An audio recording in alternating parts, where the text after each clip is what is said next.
And now, stay tuned for the program that is rated tops in popularity for a longer period of time than any other West Coast program in radio history. The Signal Oil program, The Whistler.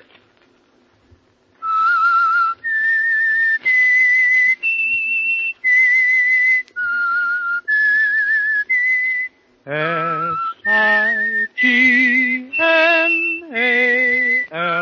Signal. Signal gasoline.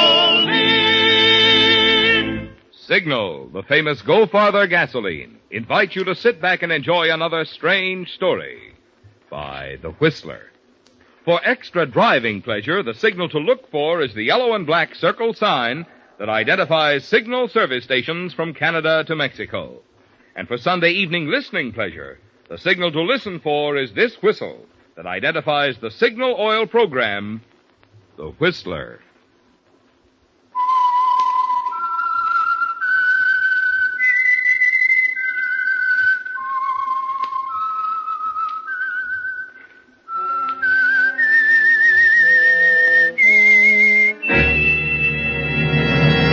I am the Whistler, and I know many things, for I walk by night.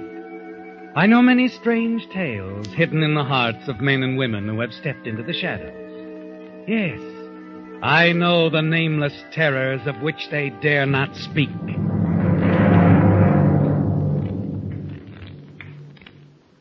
Before introducing tonight's story, here's an important time change announcement. Beginning next Sunday, The Whistler will be heard at a new time, 7:30 to 8. Remember, beginning next Sunday, October 2nd, tune in The Whistler each Sunday at 7:30.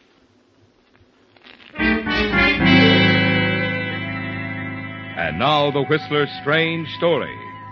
Incident at Arroyo Grande.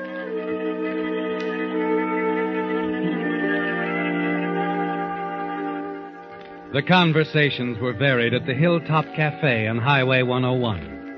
That was because of the way customers would come and go. Like Eddie Martin, owner and operator of the Martin Truck Lines. He stopped in regularly, enjoyed his coffee, a chat with Hazel, the Hilltop's genial proprietor. He was a hard worker, Eddie, and had come quite a way in the difficult and sometimes risky business of hauling freight by truck between Los Angeles and San Francisco. Hazel knew him well and liked him. Their conversations usually ran along the same lines with a constant background of jukebox music. Oh, the coffee's fine, Hazel. That's what I like about you. So dependable. Like you, Eddie. Thanks. Always right on schedule. Oh, try to convince my wife of that, will you? Oh? Ethel still worry about you? Oh, worse than ever. I guess I could push trucks up and down 101 for another 20 years. And she'll keep thinking I'm going through the rail, a wreck, a burn-up. Can't blame her. The work's dangerous. Besides, there ought to be more for the boss to do than just drive. Oh, I've got to. It's not easy to build a business, you know. It takes a lot of work. You're doing all right. You got 3 trucks now. Uh-huh. And I'm going to buy 3 more. But it takes money. And until I put some new deals over, well, I just can't finance them. Overextended? Oh, you said it. You'll make it. I hope so. Oh, Ethel's sure getting tired of playing second fiddle to a truck and a trailer. What does she do when you're away on these long hauls? Oh, she keeps the house and the books. He goes dancing once in a while with Vic, I guess. Vic? I'm not sure that's a good idea. Oh, it's the best driver I got, Hazel. Uh-huh. Smoothest, too. Besides, he thinks he's heaven's gift to women. Well, you can't hate him for that. They all fall for him. But Vic Hamilton's a great guy. He's my best friend. Just like one of the family. Just like one of the family.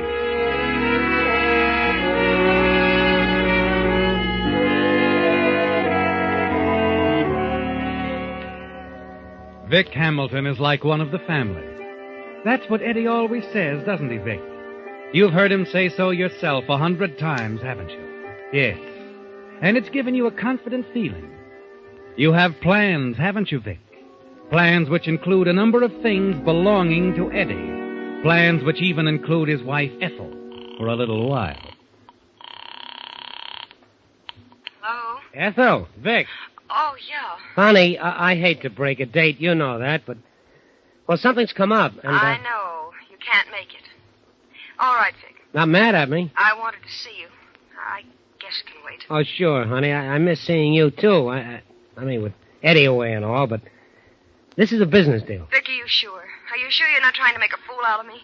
You mean somebody else? I mean somebody else, yes. Oh, now, honey. Oh, skip it, Vic. I'll tell you all about the deal when I see you, and then you'll believe me.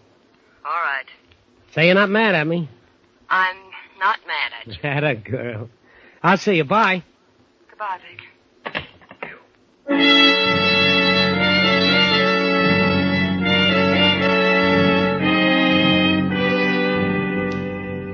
It isn't easy keeping everything going smoothly, is it, Vic? You're a busy man these days. But with your plans concerning Eddie's trucking line, Ethel is necessary, and you have to keep her happy. You wonder just what you're going to tell her as you leave your apartment and walk down the street to Ted Reese's place. You do have a business appointment, don't you? Only one that Ethel wouldn't understand or approve of. And you're not that friendly. You're late, Vic. What kept you? I'm sorry, Rizzer. I had to make a phone call. Oh, hello, Ann. Hello, Vicky. Skip it, sis. He's here to talk to me. Business. Oh, well, don't mind me. We won't. Vic, there's a change in plans. Oh? We've been barking up the wrong tree putting you after Ethel. Well, I've always told you that. I'm talking, Ann.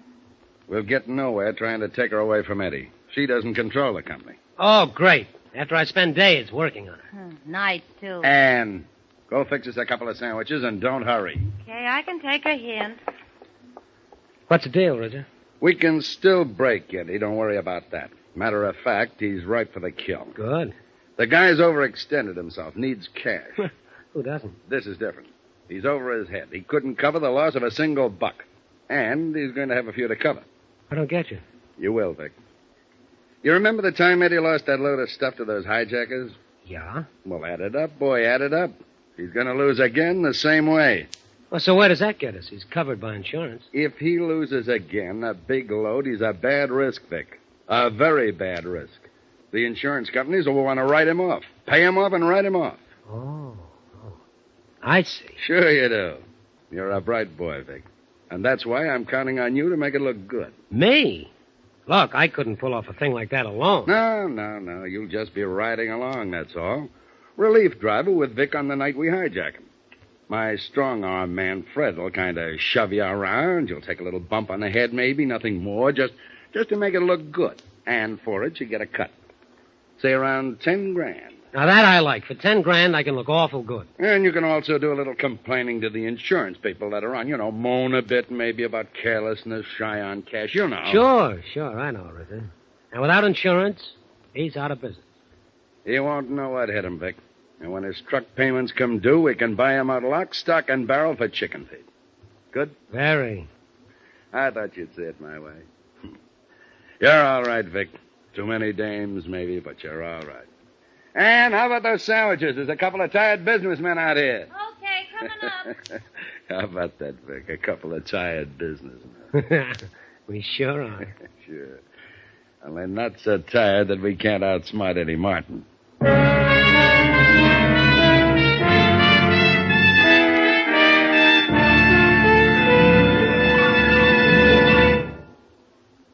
Before reading tonight's limerick, I want to remind you that beginning next Sunday, the Whistler will be heard at a new time, 7:30 to 8. Remember, beginning next Sunday, October 2nd, tune in the Whistler each Sunday at 7:30.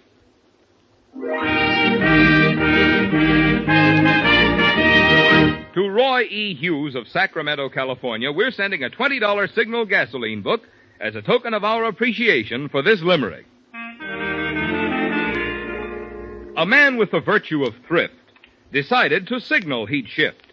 You should see how he smiles as he drives extra miles that with Signal he gets as a gift. Signal gasoline. Your car will go far with Go Farther gasoline. Well, our friend from Sacramento certainly found a capital way of describing the good mileage you enjoy with Signal, the famous Go Farther gasoline. But unfortunately, there just isn't room in a limerick to get poetic about all the benefits you notice when you switch to Signal. I mean Signal's peppy pickup, Signal's smooth, quiet power. For it's a fact, like birds of a feather, mileage and performance go together. So why not start enjoying both by following the advice on those Signal billboards you've seen? Next time, fill up with Signal, the famous Go Farther gasoline.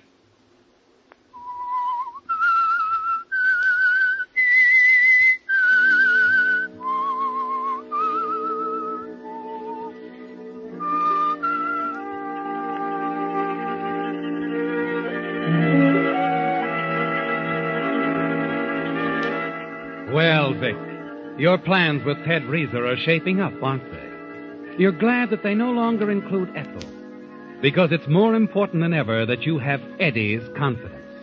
You've got to know about every shipment, so you can advise Reeser on the proper time to strike.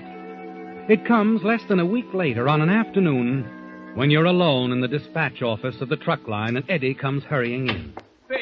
Oh, Vic, get this, will you? Hey, kid, we're in business. Look at this. Look, but good. Something exciting, Eddie? Oh, I got the Ajax contract, kid. $100,000 load to start with.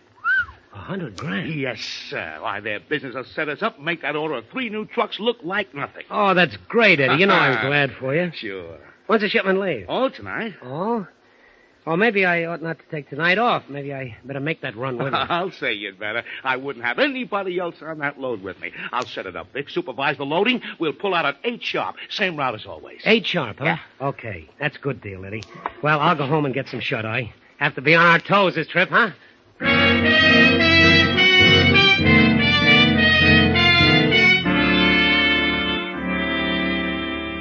You leave, hurry outside, and hail a cab. It's time to alert Reeser, isn't it, Vic? And you want no slip-ups. The hijack must be planned for tonight. And you've got to outline the schedule of the run to Ann, since you and Reeser have decided that it wasn't smart to be seen together. You step from the cab at the Club Marimbo, where Ann will be rehearsing her songs for the evening show, and hurry inside.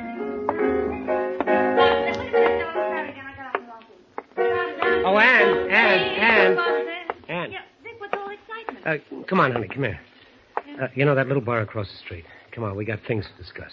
Yeah, but my rehearsal... You can skip that. This is important. Well, all right. Well, I'll run over that with you later, Joe, okay? Okay, Annie. All right. You take her arm, hurry her outside, and across the street to the Domino Bar. A dark booth and a pair of Manhattans seals the final plans for tonight. Well, that's it, Ann. Just get it straight and tell your brother. Mm-hmm. Leaving L.A., 8 p.m. sharp. Driving north 101 should reach Arroyo Grande around 1 a.m. Check. Okay. Now, that's all you have to do, honey. Just tell Big Brother. We'll do the rest.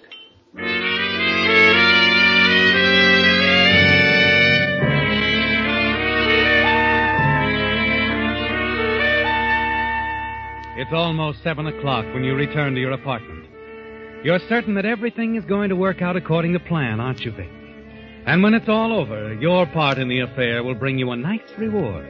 Yes, 10,000 at least. And you tell yourself that's not bad for one evening's work. You glance at your watch. There's still more than an hour before you're due at the warehouse. You pour yourself a drink and take your time as you change clothes. Then, as you're about to leave your apartment... Hello, Vic. Well, Ethel, what brings you around? I want to talk to you. You better make it some other time, baby. I'm due at the warehouse. This can't wait, Vic. It's that important? Yes. So important that I want it settled tonight. I went over to the warehouse to see you this afternoon, but Eddie showed up. So I waited down the street. Well, what's on your mind? It's all over between us, Vic. What? It's been on my mind for quite some time now. This isn't fair to Eddie. He doesn't deserve it. Oh, so, that's it, huh? I'm glad I woke up. Came to my senses before it was too late. I'm still in love with Eddie. I guess I always have been. I always will be. I see. You don't seem to be terribly broken up about it. Well, Ethel, after all. Of course. As a matter of fact, it's all very convenient for you, isn't it? Our breaking up. Now you have the green light. So go ahead. You can devote all your time to Anne. Anne? The girl at the nightclub. I followed you to that bar across the street. Oh, did you, Ethel? I was sitting in the next booth. I couldn't help overhearing your, plans for the evening. Plans? What do you mean? I can put 2 and 2 together. You're going to help someone hijack Eddie's truck, aren't you? Am I? Do you think I'm going to stand by and let you do that? What are you going to do? Look, Vic, it's not too late to call it off. I won't mention a word of it to Eddie. And if I don't call it off? I'll have to call the police. I don't think so, baby. I will, Vic. I swear I will. I'll turn you in. You can't do this to Eddie. I got news for you. You're not going to turn anybody in. You're going to keep your pretty mouth shut. Understand? What makes you so sure? Figure it out for yourself. You turn me in, and it'll all be brought out into the open. Our little romance, Ethel. I'll see to it that Eddie finds out everything, all that's been going on behind his back for the past year. And I used to think you were so wonderful. I'd have done almost anything you wanted. Most girls would, and you will, too, in this instance, unless you want Eddie to know all about little Ethel, his devoted wife. You couldn't do that. I could, easily. Now, be a smart girl. If you love Eddie as much as you say you do, and if you want to hold on to him, you don't want to see him hurt, you'll play this my way. But, Vic, the trucking company, he'll lose everything. He can start again. I'll help him. I'll be in a position to throw in plenty of business. Besides, you'll still have you. That'll help a lot, won't it? Yes, Vic. I guess it will. Good, good. Now I've got to move along. Important engagement. Ethel stands there for a moment, staring at you. Then, without a word, she turns and walks out. You're certain she won't carry out her threat to call the police, aren't you, Vic? Confident that nothing is going to interfere with your rendezvous at Arroyo Grande. And that confidence is still with you an hour later as Eddie wheels the big truck out of the warehouse, with you sitting beside him.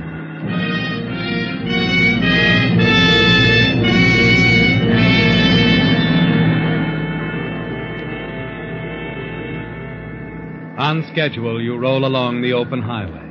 Occasionally, you glance at Eddie, puff quietly on a cigarette, thinking about the 10,000 and how you'll spend it.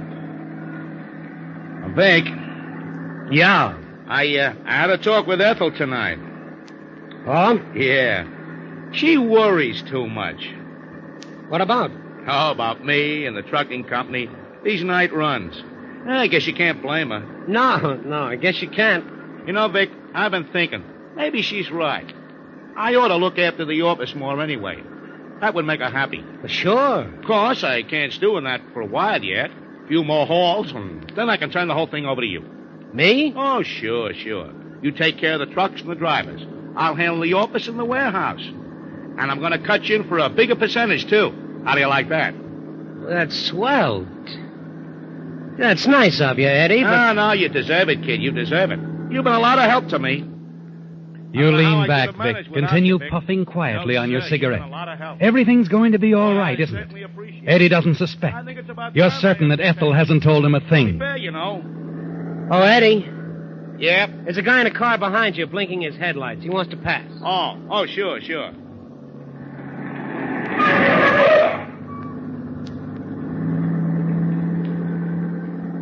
Wow, look at that car. Classy job, huh? These new cars are certainly swell. Hey, Vic, how would you like to own one like that? What? That car that just passed. Snappy job, huh? Oh, yeah.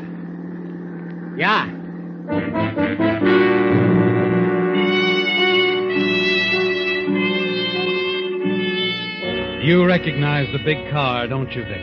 Reese's car. And suddenly the first twinge of nervousness hits you. You fumble in your pocket for another cigarette. Notice your hand is trembling as you light it. You grow more and more tense as time wears on. The black coffee you stopped for at Santa Barbara helps a little, doesn't it? Then you're on the road again, roaring north, toward your rendezvous at Arroyo Grande. You got that little blonde on your mind, Vic? What? Back there when we stopped for coffee. Oh, no. I don't worry about dames. I let them worry about me. You sure got enough of them on a string. Hey, when you ever going to settle down? I'm in no hurry, Eddie. Hey, Eddie. Yeah? Listen. Cops. Cops, so what? They're right behind us. Oh, relax. We're not breaking the law. They're probably after some of those hot rod drivers. Hey, you see? Gone right past us. What's the matter with you, Vic? What are you jumpy about? What? Oh, I don't know. You think they were after us or something? No, of course not.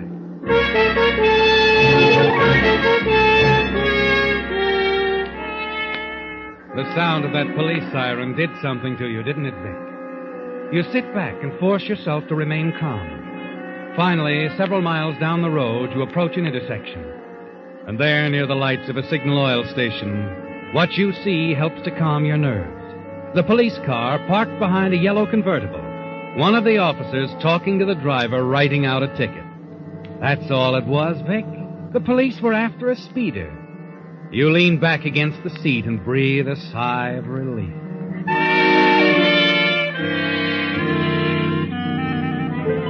The uneasy feeling has left you now, hasn't it, Vic? And you're strangely calm.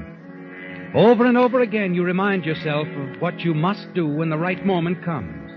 Yes, you've got to make it look good. Put up a realistic battle, Vic, so that Eddie will never suspect. Well, we're right on schedule, kid. What? That was Arroyo Grande we just went through. Yeah. That was it. Hey, Vic, Yeah? look up ahead there. Girl standing in the road. It's Ann, isn't it, Vic? Standing near the big car. Reese's car parked by the side of the road. You see her in the glare of the truck lights, waving her arms. Slow down, Eddie. We better see what the trouble is. Not on your life. Sorry, baby, no dice. Why don't you stop? I don't like the looks of it. Got my eye on that car. What do you mean? She's not alone. 2 men with her. I spotted them back in Santa Barbara when we stopped for coffee. One of those guys was eyeing this load. Are you sure? Yeah. If they're up to something, they'll come after us. You know, Vic, by the time you start up the grade, that Eddie will never get away from him. The truck begins to lose speed, and suddenly Reese's car is alongside, and then it cuts in sharply. Eddie slams on the air brakes. Even before the truck stops rolling, 2 masked men, Reeser and Fred, jump on the running board. Reeser on Eddie's side with a gun. Now, Vic, now you've got to make it look good.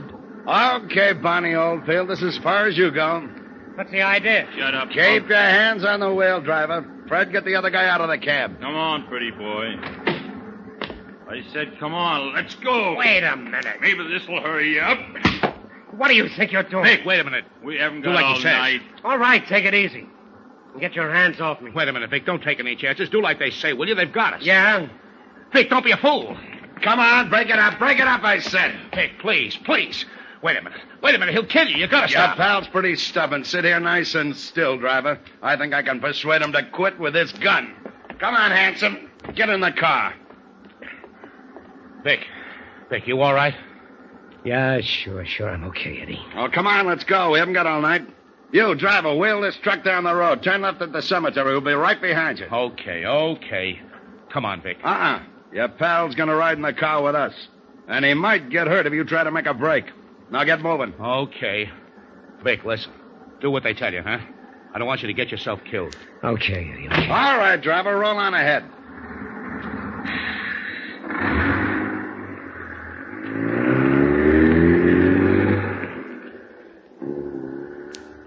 That pal of yours sure thinks a lot of you, Vic. Yeah, he thinks I'm just grand. How'd I do, Rizzo? Nice performance. You got an A for effort. Everything's worked like a Swiss watch. It's in the bag. Yeah. I told you I'd make it look good, didn't I?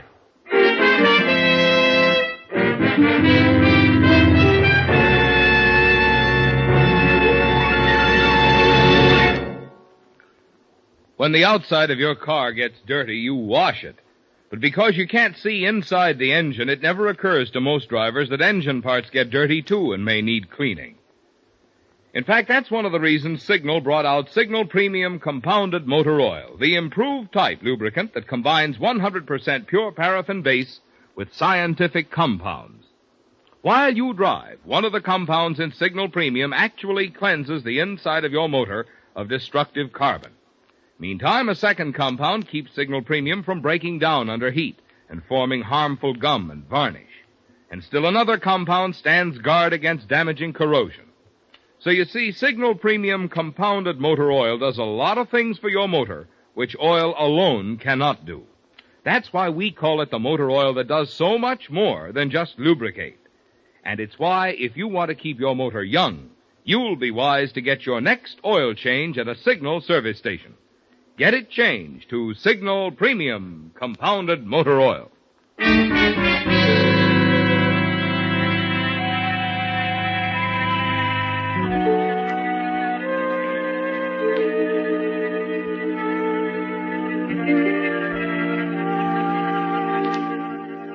moment Eddie Martin stepped into the Hilltop Cafe that night, Hazel, the Hilltop's genial proprietor, knew that something was wrong. The ever-present smile was gone from his lips. His face was chalk white and drawn. He walked slowly to the counter and sat down. You're late, Eddie. Hey, yeah, I'm late. How about a cup of coffee, Hazel? Sure, I saw you coming. Here it is. Oh, thanks. Hey, turn off that music, will you, Hazel? I'm not in the mood for it. Sure, I'll pull out the plug.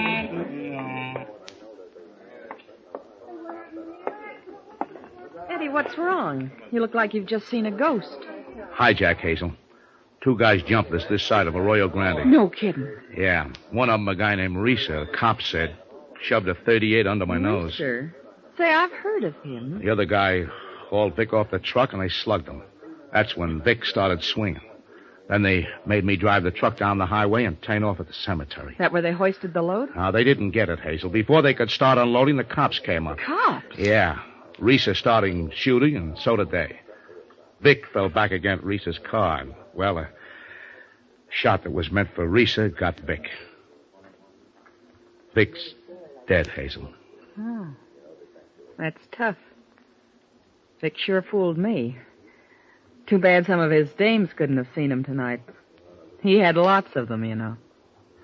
He looked good, all right. Sure gonna miss him. And I hate to tell Ethel about this. She thought the world of Vic, as a friend, I mean. Yeah, I know. You told me lots of times how Vic took your wife dancing for you.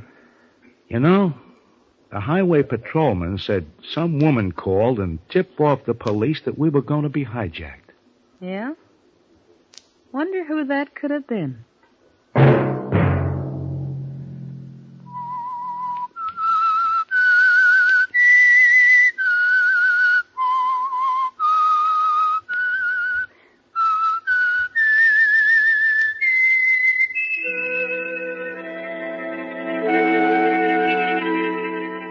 Let that whistle be your signal for the Signal Oil program, The Whistler.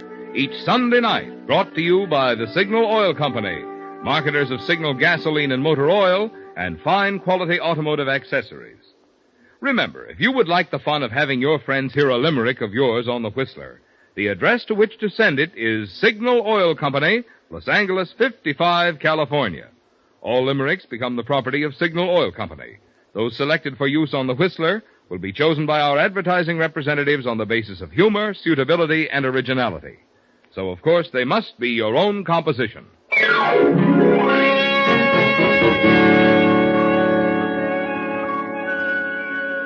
Featured in tonight's story were Frank Lovejoy, Eddie Marr, Joan Banks, and Ted DeCorsia. The Whistler was produced and directed by George W. Allen, with tonight's story by David H. Ross, music by Wilbur Hatch, and was transmitted to our troops overseas by the Armed Forces Radio Service. The Whistler is entirely fictional, and all characters portrayed on The Whistler are also fictional.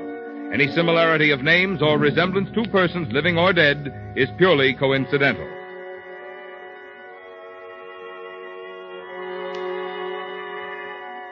Remember, beginning next Sunday, The Whistler will be heard at a new time.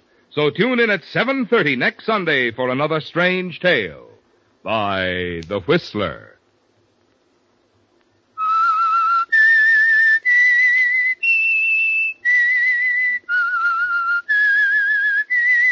S-I-G-N-A-L